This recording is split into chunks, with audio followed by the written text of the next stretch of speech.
Hello, I'm Evan Brand. Thanks for joining me. I'm a certified functional medicine practitioner and nutritional therapist. I'm talking with you today about the food sensitivity explosion. Literally every single client I get off the phone with, whether we're talking with someone in Australia, South America, South Africa, Europe, all across the United States and Canada, every single client has some type of an issue with the food sensitivity. Now, I may be biased because people are not coming to me feeling amazing. They're coming to me because they have problems. And one of those problems, which is just the tip of the iceberg, is a food sensitivity problem. What does that actually mean? Well, food sensitivity could be anything from a small rash that pops up on your cheek to maybe something that pops up on your arm or your hand. It could be heart palpitations. It could be even feeling like a skipped beat. It could be brain fog after a certain food. It could be muscle pain or joint aches. It could be insomnia. There could be any type of digestive complaint. It could all be tied into food sensitivity.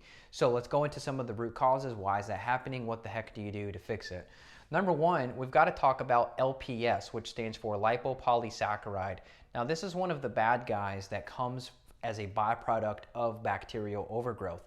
And what LPS does is it separates the tight junctions in your gut barrier.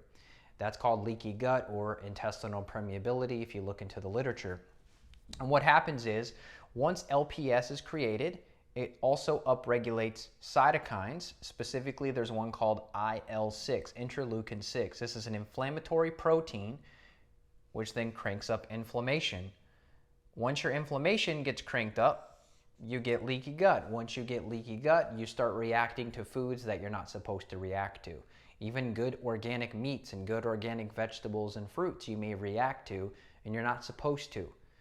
If you get a food sensitivity test and it says you're allergic to avocados and berries and nuts and seeds, that doesn't mean those foods are bad. That just means there's something not right in your body system and you have to fix those issues so that you can reintroduce those foods. If you take a food sensitivity test as gospel, there may be nothing left. And you're going to look at this list and you're going to say, my Lord, I'm going to starve to death. I'm allergic to this, and that. Don't take those tests as gospel. I personally don't even run those tests because things can change so quickly with the gut and the immune system. These supposed allergenic or sensitive foods, they may disappear. You may not be allergic to them if we fix the root cause. Number two is one of the biggest, parasites and gut dysbiosis. As we talked about, lipopolysaccharide is created from certain species of bacteria, and we test for these bacteria with a stool test. It's called the GI map. Highly recommend you run it. I run it on every single client. It's an at-home stool test. If we determine that you have parasites, we determine that you have gut dysbiosis, which is an imbalance of your good and bad bacteria or an overgrowth of what's called opportunistic or dysbiotic bacteria. This could be anything from Klebsiella to Pseudomonas. You've got Prevotella, which can also cause joint pain. You've got Staphylococcus, Streptococcus, Bacillus. I could go on, but these bacteria, they do create issues. They create inflammation. That inflammation can create leaky gut. The leaky gut creates the food sensitivity. So let's move on to number three, elevated calprotectin. This is not really a cause of the food sensitivity. This is just like a roundabout way of what I'm looking to investigate to figure out why it's happening. So hope that makes sense, but calprotectin directly doesn't cause food sensitivity. Calprotectin just means, hey, there's inflammation in the gut. Now, if you go to a conventional doctor or a gastroenterologist, they may do an endoscopy where they generally give you anesthesia and they put you to sleep. They stick a scope down your throat and they may come back and they say, Mrs. or Mr. John, okay, or Miss Sally, you've got gastritis. And you say, well, what is that? It's inflammation. And then you may say, well, what's it caused from? And they're going to say, well, we don't know, but here's an acid blocking medication. That's not the answer.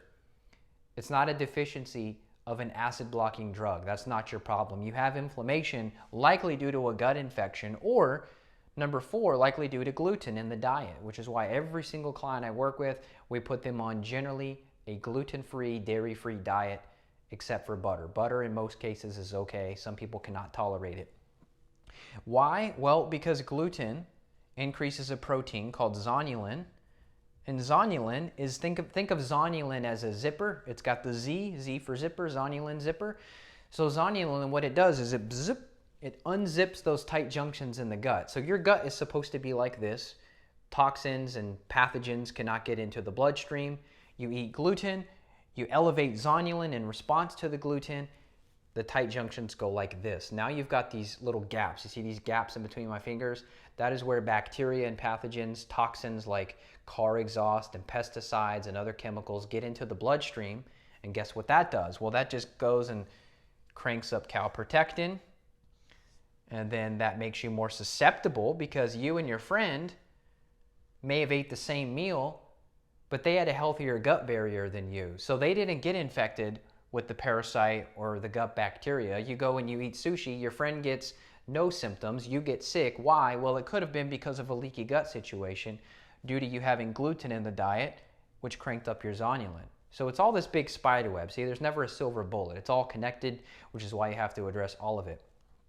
Number 5, I mean, this is really just another manifestation of these problems, malabsorption. If you have parasites, you have gut bacteria, you're not going to be digesting your food.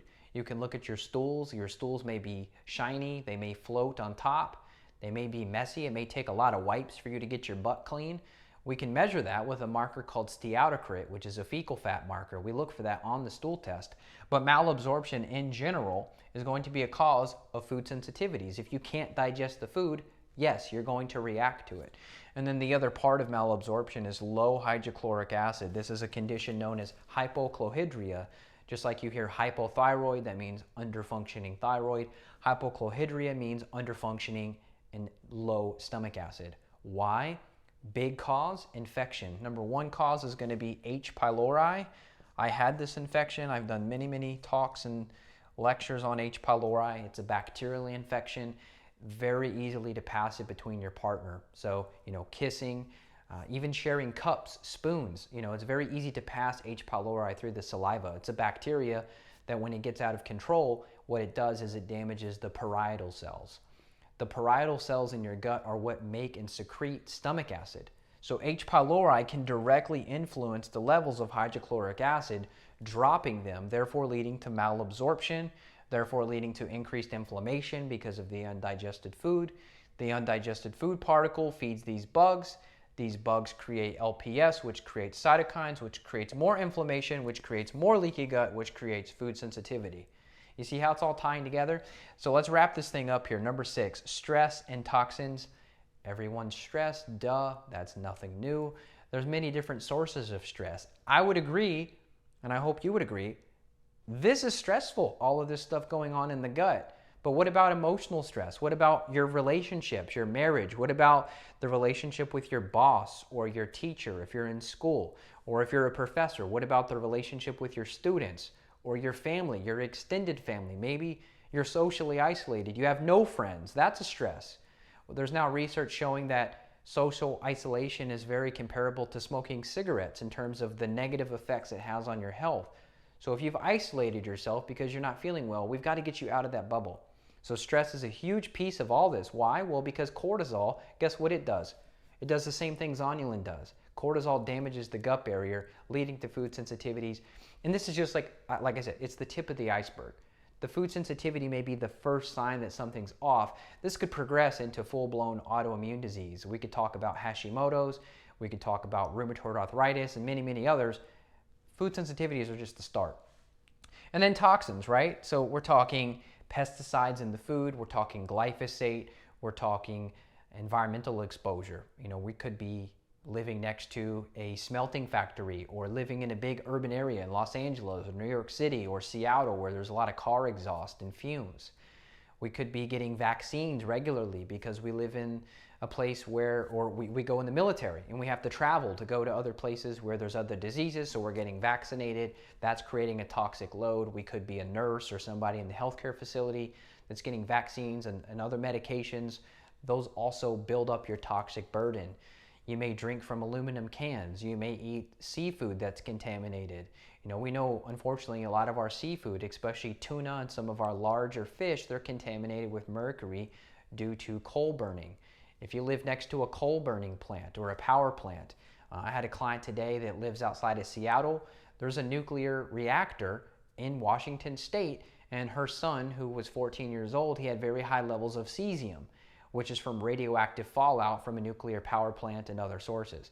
So these are all the toxins. This is why when you're doing a comprehensive functional medicine program and protocol, you've got to turn over all the rocks. If somebody says to you, hey, this is the silver bullet, this is the one thing you need to fix, I would be a bit skeptical, because rarely is there just one thing that's wrong. Usually for my clients, it's a combination of toxins, stress, malabsorption, low acids and enzymes, too much gluten in the diet. Even just one dose, one bite of gluten could be enough to elevate Zhonya Lin.